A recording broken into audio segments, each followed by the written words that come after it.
Greetings, people. You are the reviews. Right now, we're going to be talking about Gotham Season 1, Episode 5. This episode is titled Viper. So, Irv, you saw this episode. I did. What were your thoughts on it? I thought that was a really strange concoction, whatever that was in the Bible. Yeah.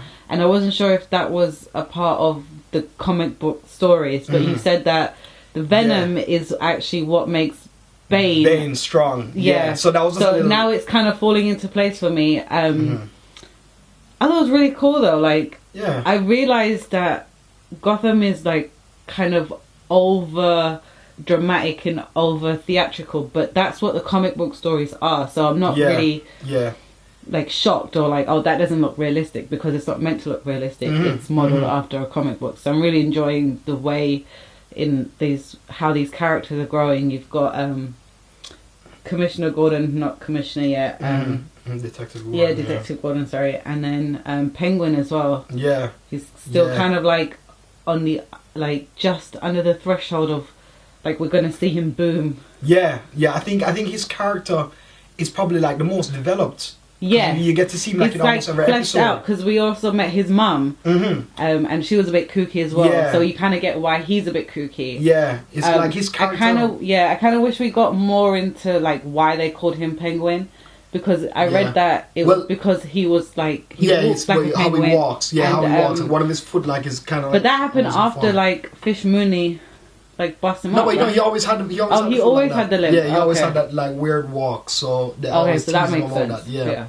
So they always tease him about that. I mean, to be honest with you, I think that this episode was cool. It gave the nod to the comics, like with the Venom thing. What I liked about this episode, I mean, a moment that I liked was kind of like Bruce Wayne, like becoming more of a detective, trying to find out what's going on with his company. And he put the pieces together without anyone's help. Yeah. And that's what brought Alfred on board. And now we get to see the beginning of their relationship and how it blooms into what we know it as in the movies. Exactly. No, Alfred is now on his side, not thinking that what he's doing is pretty much madness. Yeah. And I also kind of like the dynamic now between Bullock and and thing. No, it's like I think they've always had a good chemistry, even from the first episode. Yeah, because they're not meant to be like the best of friends. No, but they understand each other and they know each other's boundaries and they have a respect for boundaries. Yeah. Yeah. So I mean, you get to see what's really like going on between them, and I kind of like that.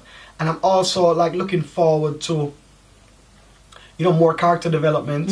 You get to see like a little glimpse of like Catwoman. She just had a little glimpse in this one, not really that much.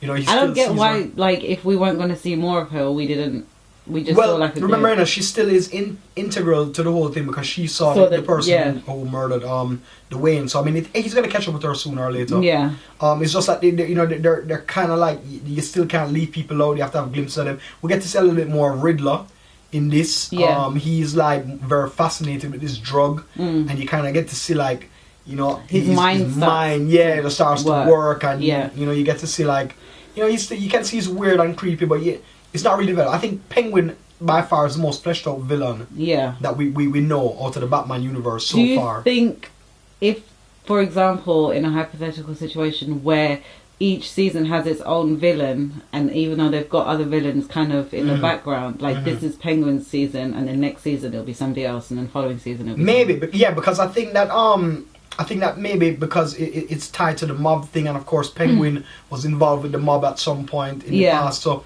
it's really, this story suits around him. It works around him, because like it's the mob involvement that you see him kind of like, you know, playing both sides, manipulating both sides to where he can be on top, and you get to see like this whole like Fish Mooney conspiracy against Falcone, and you know what she's doing, and like, everything is kind of like fleshing out, and everything is kind of panning out to something. It's just I know it's gonna be very explosive this season. I think the ending in this season is gonna be like moving on into the next season, or you're probably going to see like, I feel like we're going to see the fall of one villain and the rise of another. That's what I think, because you've got the Riddler, you've got Fish Mooney, you've got and even a Poison Ivy. You just got to see one. We saw a little bit of her father got killed, so it's like she is right there, damaged from the start. You know, this whole conspiracy. So it's like you just get to see a lot of things play out, and that's what I like about it. This episode, another highlight for me was also just showing how corrupt like Wayne Enterprises is, like these board members, like where the level at where it is right now, and like what Bruce realizes he has to do for like his company for them as well now. It's crazy. It just goes to show you like how deep this is, how deep the rabbit hole goes, you know what I mean? And like I just feel like they're going to really like, the climax is going to be like really dramatic. I feel like the climax is going to be so serious, you know, because like Gotham is like pulling no punches when it comes to like murdering people and stuff. People are dying on a daily basis. Yeah, regularly in Gotham. So yeah, I mean, I kind of like where it's going, and I like where it's heading, and I'm looking forward to definitely some more.